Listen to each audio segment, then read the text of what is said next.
అదే అండి, నేను అమెరికాలో ఉన్నప్పుడు 2 మూవీస్ రిలీజ్ అయ్యాయి. ఎంత పని చేసావు చంటి ఒకటి, మణ్యంధీరుడు. 2 సినిమాలు బాగున్నాయి అన్నారు, కానీ నేను చూడడం అవ్వలేదు.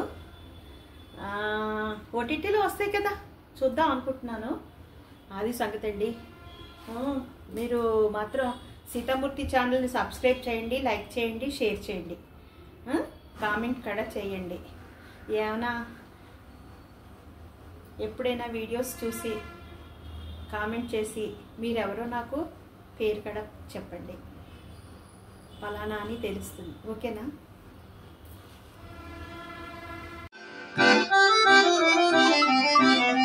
ఓ, లాయర్ గారు ఫోన్ చేశారు. ఏమండి, ఎల్లుండి మీరందరూ మీ భర్తతో కోర్టుకు రావాల్సి ఉంటుందండి. విడిపోవాలని నిర్ణయం తీసుకున్నారు కదా, విడాకులు ఇప్పిస్తారు. ఇకపై విడిగా బతకొచ్చు. అర్థమైందా? తప్పకుండానండి. అప్పుడు ఎలా ఉందో ఇప్పుడు అలా ఉంది సార్. కాకపోతే కాస్త లావైందంతే. చూసారా సార్, ఆయన అసలు మనిషిలాగా మొగుళ్లాగా మాట్లాడుతున్నాడా? ఒక కత్తి ఇప్పించండి సార్, కోసి పడేస్తాను. ఏ సుందర కళ్ళకి వస్తుందో నేను చూస్తా. వంకాయ కూర అంటే గిన్నె నాకి తినేవారు, అలాంటిది ఒక్క ముక్క కూడా నోట్లో పెట్టుకోలేదు. ఏం నష్టం లేదు. వాళ్ళకి అప్పుడప్పుడు ఇలాంటి చొరుకులు అనిపిస్తూ ఉండాలి, అప్పుడే వాళ్ళు మన గురించి ఆలోచిస్తారు.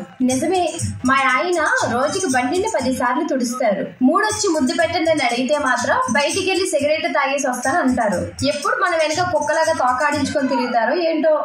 చూడండి, కరోనా పోయి నిఫా కూడా వచ్చింది. వేళల్లో మార్పు వచ్చేటట్టయితే కనిపించట్లేదు. అక్కడ పచ్చి బూతులు తిట్టించాల్సిందే. ఇంతేనండి, పెళ్ళయి ఇన్ని సంవత్సరాలైంది, ఒక్కసారైనా ప్రేమగా ప్రశాంతంగా మాట్లాడారా? అంతే కదా.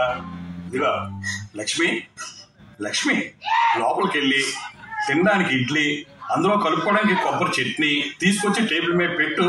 నేను తినేసి తయారై బయటికి వెళ్తాను, ఓకేనా? ఇదిగో మళ్ళీ 4 రోజుల వరకు ప్రేమగా మాట్లాడని మాత్రం అడక్క. అసలు ఏమీ కాదు అనేది. ఈ పెళ్లి సంబంధం తెచ్చిన పెళ్లిళ్ళ పేరే కనపడాలి. కంటి చూపుతో కాదు, కత్తితో పొడిచి చంపేస్తా.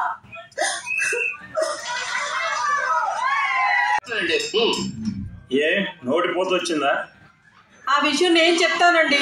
మా మొగుళ్ళు మంచోళ్ళని బోళ్ళంత కట్నాలు పోసి మా కన్నోళ్ళు మాకు ఇచ్చి పెళ్లి చేశారు. కానీ ఈ మధ్యనే తెలిసింది వాళ్ళు పచ్చి కిరాతకులని. వాళ్ళ నుండి మమ్మల్ని రక్షించండి, మాకు విడాకులు ఇప్పించండి. మా భర్తల మొక్కలు చూస్తే మాకు అన్నం తినబుద్ధి కావడం లేదు, నీరు తాగబుద్ధి కావడం లేదు. కనీసం మేము కడుపు నిండా తినడం కోసమైనా మమ్మల్ని విడదీయండి సార్. మాతో విడాకులు ఇప్పించేశాక వాళ్ళని ఊరి చివరికి తీసుకెళ్లి పిచ్చుకుక్కలు కరెంట్ పెడతారు కదా సార్, అలా వాళ్ళకి కరెంట్ పెట్టండి. ఆ విషయం ఎవరికి కూడా చెప్పకండి. ఆ విషయాన్ని ఎవరికైనా చెప్తే మా మొహాన్ని బొట్టు కాటిగా తీసేయమంటే మా మొహాలు బాగుండవు సార్. మాకు విడాకులు ఇప్పించండి సార్. సరేనమ్మా. మీ మొగుడు ఇంటి పని ఒంటి సుఖం ఇచ్చే మరమనుషుల్లా భావించే ఇలాంటి మొగుళ్ళు మాకు అక్కలేదు సార్.